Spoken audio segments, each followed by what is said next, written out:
প্রিয় দর্শক, একটু সহযোগিতা হাত বাড়িয়ে মুসলিউদ্দিনের উপকারটা করুন। আমরা ভাই বোন 7 জন।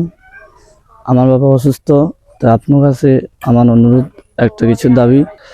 সবার সুখে হাসবো আমি, কাঁদবো সবার দুঃখে, নিজের খাবার বিলিয়ে দিব অনাহারের মুখে।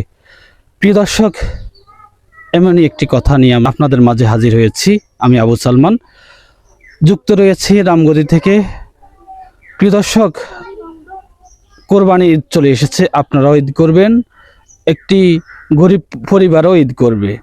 কিন্তু ব্যবধান হচ্ছে, তারা গরিব, তারা কিছু খেতে পারবে না, তারা মাংস খেতে পারবে না। বড়লোক যারা রয়েছেন তারা মাংস খেতে পারবেন। পার্থক্য এতটুকু। প্রিয় দর্শক, যদি আপনারা আপনাদের সহযোগিতায় একজন গরিব লোক 1 কেজি মাংস কিনে খেতে পারে, তাহলে তাদের কত বড় উপকার হবে সেটা একজন গরিব লোকই বুঝে। আপনাদের কাছে আমি একটি আবেদন নিয়ে হাজির হয়েছি। আপনাদেরকে যেমনটি জানিয়ে রাখি যে রামগতি উপজেলার সররমিজ ইউনিয়নের 2 নম্বর ওয়ার্ডের সরমেহার গ্রামের বাসিন্দা মুসলিউদ্দিন, যিনি দীর্ঘদিন যাবৎ অসুস্থ এবং কথা বলতে পারে না, জবান নেই। একটি ছেলে, 3টি মেয়ে নিয়ে জীবনযাপন করছেন। তার একটি ঘর প্রয়োজন ছিল, তার ঘর নেই, থাকার জন্য তার অবস্থা নেই, রান্না করবে এমন অবস্থাও নেই। তার ঘরটা এমন দুর্ধর অবস্থা রয়েছে, জীর্ণশীর্ণ অবস্থায় তারা বসবাস করে যাচ্ছেন। প্রিয় দর্শক, তিনি মুসলিউদ্দিন কথা বলতে পারেন না। মুসলিউদ্দিনের ছেলে একটি অটোরিকশা চালায়, তার কখনো যে একটি ঘর দেওয়ার মতো সমর্থ হবে না বলে তাই সে আমাদেরকে জানিয়েছে। তো এই যে মুসলিউদ্দিন রয়েছে রামগতি উপজেলার, এরকম হাজারো মুসলিউদ্দিনও জীবনযাপন করে যাচ্ছে, কিন্তু এর বাড়িতে এসে দেখি যে তার অবস্থা সবার চেয়ে আলাদা হয়ে রয়েছে।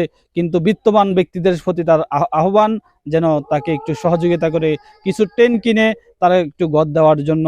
আর কেউ যদি চিকিৎসার খরচ নেয়, তার বিরাট উপকার হবে, এবং কি যিনি নেবেন তারাও আল্লাহর কাছ থেকে পাবেন, এমনটি আমরা আশা করি। প্রিয় দর্শক, একটু সহযোগিতা হাত বাড়িয়ে মুসলিউদ্দিনের উপকারটা করুন। যে আমরা ভাই বোন 7 জন। আমার বাবা অসুস্থ, তো আপনার কাছে আমার অনুরোধ, একটা কিছু দাবি। যে আমি একটা অটোরিকশা চালাই, ডাল ভাত কোনোরকম খাই। আমরা জয় বৃষ্টিতে ভাত টানতে পারে না, ভাত খেতে পারি না, আমরা বাজার থেকে কিনে এনে তো খাই। তো আমার মা তো রান্না করতে পারে না, বৃষ্টি পড়ে। এখন আপনার কাছে একটা অনুরোধ, যে আমার বাবা অসুস্থ, আমি একটা অটোরিকশা চালাই, এভাবে খাই, যে আমার একটা ঘর করে দেন, আপনার কাছে এটা অনুরোধ। ভাই বোন 7 জন, তো আমি একটা অটোরিকশা চালাই।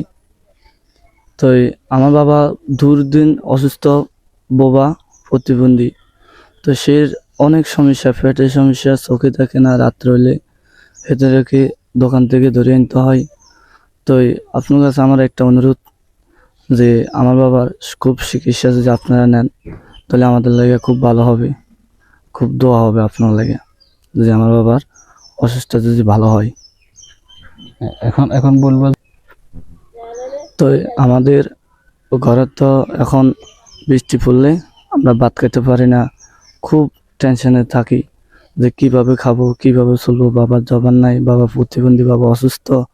তো খুব আমরা দুদিন কষ্ট করতেছি। এখন আমরা বর্ষাকাল চলে এলে আমরা আর কষ্ট করতে পারছি না, যে অন্য আমাদের ঘরে পানি ফুটতেছে, ভাত টানতে পারি না, ভাত খাইতে পারি না, খুব কষ্ট। আমার বাবা চিরকাইতেছে, তো হে তো চিরকাই লাভ হন, আমার থেকে 1 টাকাও নাই।